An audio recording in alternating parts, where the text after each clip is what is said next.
This your girl Queen Dee Dee. I'm bringing a story to you. Just really getting the wolf of this. I kept bypassing this story, and something said, just pay attention. New details after student athlete murdered at a meet. Track meet stabbing. Father of Austin Metcalf speaks. So this is the story with the young man, KARMELO. Let's listen in to this story and find out what happened and what's going on here. This video is 16 minutes and 13 seconds long, but we're not going to watch all of it. The 17-year-old accused of fatally stabbing a Texas student athlete during a track meet allegedly admitted to the crime. Now, he also asked officers if his actions could be considered self-defense. That is according to a newly released arrest report.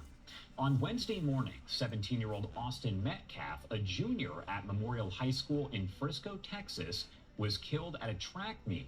Police said a student from Centennial High School in Frisco, 17-year-old KARMELO Anthony, stabbed Metcalf in the chest during a fight.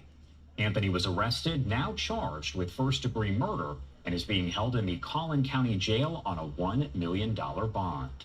Our Fox 4 Dallas team has been covering all of the information here. Alex Boyer has the latest. In that 7-page arrest warrant affidavit, several witnesses, including Metcalf's twin brother, describe how that deadly encounter went down. It also revealed that the suspect reportedly admitted to a Frisco police officer that he stabbed Metcalf. My son is gone, and I don't really have words. I've tried to figure out what I was going to say, but he's just going to be so missed. The pain is still raw for the Metcalf family after 17-year-old Austin Metcalf was killed on Wednesday morning at a UIL District 11-5A track meet in Frisco. I think he was extremely smart, always in the box. He just came to him real easy and just him playing football as well just made him just a great person overall. Here's what happened according to witnesses and the police report. Metcalf got into an argument with the suspect, 17-year-old KARMELO Anthony, over a seating dispute in the bleachers. Metcalf told Anthony he needed to move from under the team's tent. He always was wanting to step up and be the person that would do the right thing. And he was doing the right thing by saying to this gentleman that you're not supposed to be in this tent. This is because they have personal items there. Anthony opened his bag and reached inside and said to Metcalf, "Touch me and see what happens."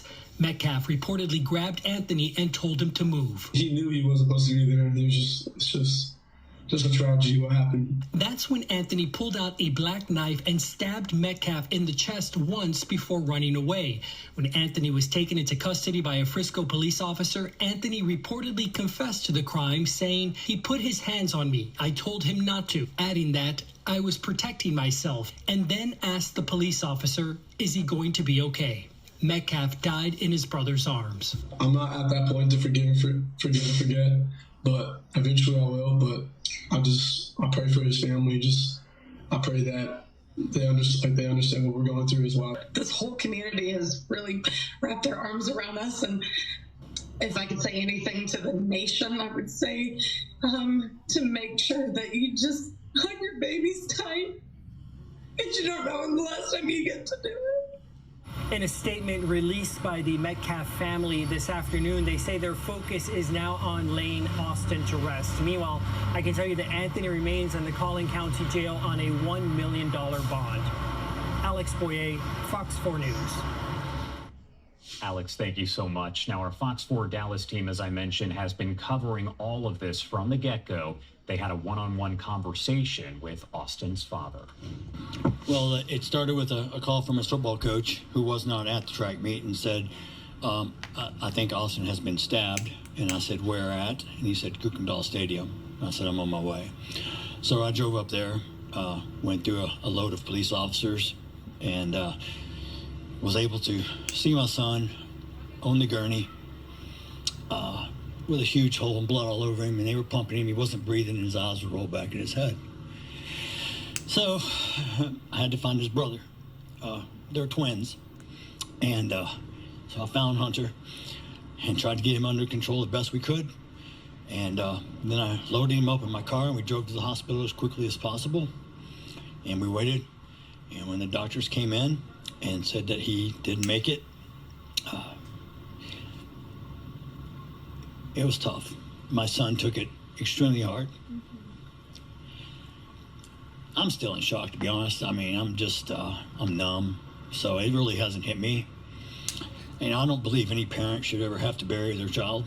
And I pray that, maybe there's changes made as far as security or things like that. And maybe we can learn from this and try to turn a tragedy into something positive to make sure it doesn't happen to anyone else's child. I don't want parents to feel like I feel today. So, I've already forgiven the person who stabbed him. God's going to take care of everything. God's taking care of my son. I kissed him. When I kissed him goodbye, this for the last time, I told him it's not goodbye, it's see you later. So, I just have to trust him, God, and my faith to pull us through. I don't understand his plan. We're all subject to trial and tribulations. God didn't say life was going to be fair or wasn't going to be hard, but he said he'll always be beside you and never leave your side. So we're going to lean deep into our faith. There's a vigil tonight at our church at 7 o'clock. I will be attending also. The outpouring of students and coaches and friends and family that showed up at the hospital immediately. It was just shows the way my son touched people's lives. He was voted team MVP of the football team this year. He carried a 4.0. He was on National Honor Society. He's ranked in the top 50 of the state in his position. He's having D1 colleges contact him. He had a great life ahead of him. And to be taken away, it's such a tragedy. I mean, I can't even tell you how I feel because I don't know how I feel. I feel numb at the moment. Yeah. I just hope that this doesn't happen to any other parent and their child. But I do hope for justice. I do hope for justice because this is unacceptable. And the fact that, someone was immediately taken into custody, they know who did this, they are charging him with murder. I mean, how does that make you feel that police immediately got this person? First of all, I feel sorry for that individual because he's now made a mistake that's going to cost him the rest of his life. The hard part that cost me is I lost my son, and his brother was holding him, trying to hold the blood in, and he passed. My son watched his brother die in his arms. Can you tell me a little bit more about Austin, about, his personality? Austin was a leader. He led the football team. He was voted team MVP by his players and coaches. What was his position? He played linebacker. Him and his brother both play linebacker. He played inside. His brother plays outside. We were so fortunate this past weekend that me, Hunter, and Austin, we grew up hunting together, and we had matter of fact, the ranch we're on, the lease was not renewed, so we could never hunt there again. And we went there for the last weekend. And he said, Dad, I've never shot a pig before. I want to get a pig this weekend. I said, okay. Lord and behold, it's a heck of a story, but he shot his first pig this weekend. And we all talked, me, him, and Hunter, both. We all talked about these are memories that you take forever. After I'm gone, you can tell your kids about, well, your grandfather and we were hunting and we stalked and it took 2 hours, but we got this. I got my first pig, and he was so excited. And I'm so fortunate to be able to spend that weekend, not knowing it was the last weekend I'll ever spend with him. And he also was on the track and field team? Also was, football was his pride and joy. Yeah. He was working on track to increase his speed. Matter of fact, he's already dropped this 40 times. He was telling me about how he's dropped it. He's going to drop it some more. And he was an amazing, dedicated athlete. And by the outpouring of his friends and family that showed up immediately at the hospital, it goes to show how he impacted other people's lives. And what did that mean to you to know that your son did that? Well, for me, I was diagnosed with cancer 9 years ago, and I was not supposed to live. And God blessed me because he knew I needed to be a father for these two boys. My two boys is what my life lived. I lived my life for my children. That was my why to keep fighting, and I'm cancer free. So God had a plan for me. So I was able to watch and be blessed so much. But having both my sons are amazing. Tonight, 17-year-old Carmelo. So this video right here is this teen, Carmelo. He was released after stabbing. I guess the judge lowered his bond. So this video is 3 minutes and 2 seconds long.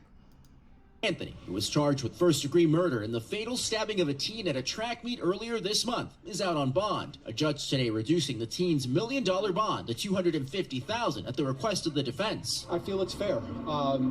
You know, bond, as the judge said, is not supposed to be an instrument of oppression. It's not supposed to keep people in jail. It's not supposed to punish. Anthony's father testifying that his son does not have a passport and that he would be surrounded by friends and family who would keep him accountable ahead of the trial. The judge has made her call, and we look forward to continuing the process and looking forward to reviewing all the facts of the case.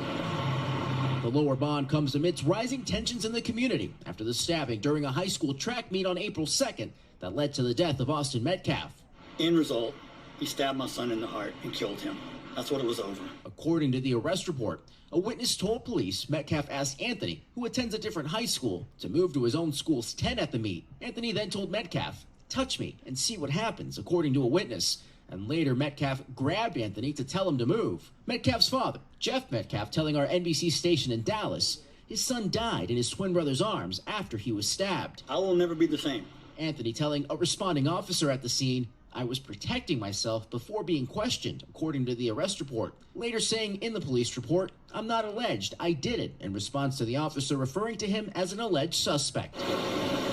Since the stabbing, tensions over race have surfaced, leading to meetings between activists and officials. An online fund for Anthony raising more than $400,000 for his defense. The nonprofit civil rights group Next Generation Action Network demanding protection for Anthony's family after claims their home address was leaked online. We have saw so many different hateful images, just hateful things. This weekend, Austin Metcalf, who family described as a scholar, leader, and star athlete, was laid to rest. Tonight, two families' lives change forever as this case moves forward. This is a terrible tragedy for our entire, not just Frisco, but Collin County community.